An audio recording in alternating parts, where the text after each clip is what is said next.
¿Qué tal, queridos estudiantes? Espero que se encuentren bien.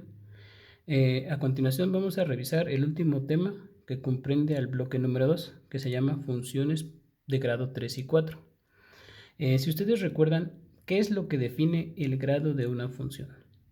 El grado de una función está definido por el exponente más grande que contenga una función. Es decir, si yo tengo una función de grado 1, el exponente más grande que puedo tener es una x a la 1. Si yo tengo una función de grado 2, el exponente más grande que puedo tener es un x al cuadrado.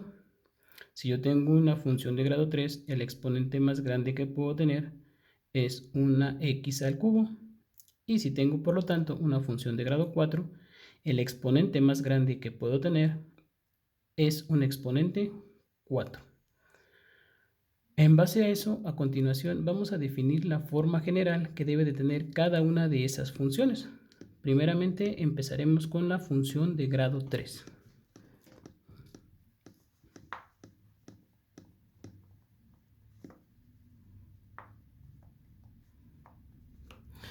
Si la función de la que estamos hablando es una función de grado 3, el exponente más grande que yo debería tener o con el que debo de iniciar es un exponente al cubo.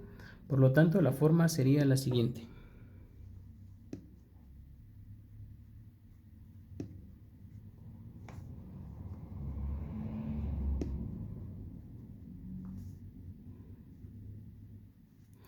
Esa sería mi forma general de una función de grado 3, porque empezamos con un exponente al cubo. Por lo tanto, si yo tengo entonces una función de grado 4, tendría que iniciar con un exponente 4. F de x es igual a ax a la 4 más bx cúbica más cx cuadrada más dx más e. Esa sería entonces la forma general que tiene una función de grado 4.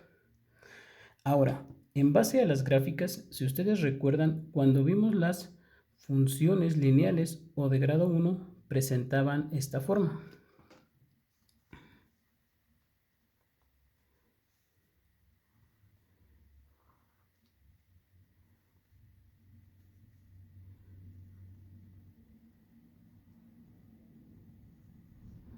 Esa forma. Como mi exponente que acompaña a x es un exponente 1, si ustedes se pueden percatar en la gráfica, únicamente hay una intersección con el eje de las x. Entonces, si yo tengo una función de grado 2, si recordamos,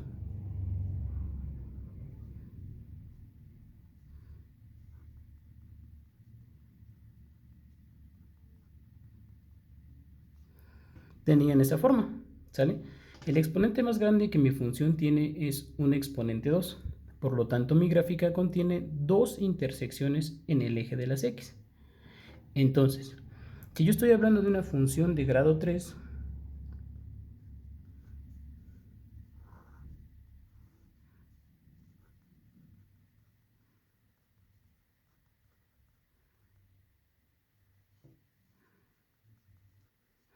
si ustedes se dan cuenta, mi exponente más grande es un exponente 3. Por lo tanto, mi gráfica debería de contener tres intersecciones en el eje de las x. Y estas podrían ubicarse en cualquier punto, ya sea positivo o negativo. Vamos a poner un ejemplo así al azar.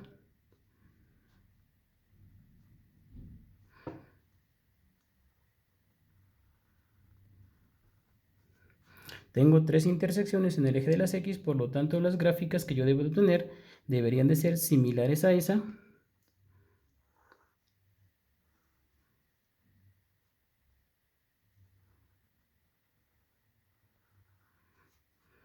o similares a esa.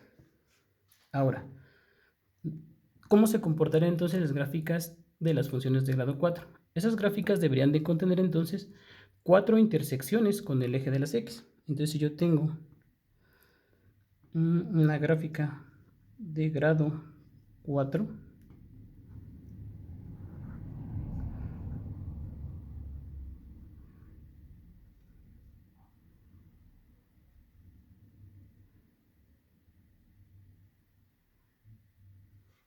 que es esa la forma general, Mi gráfica debería tener 4 intersecciones en el eje de las X.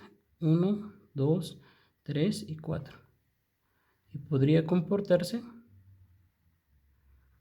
de esta manera.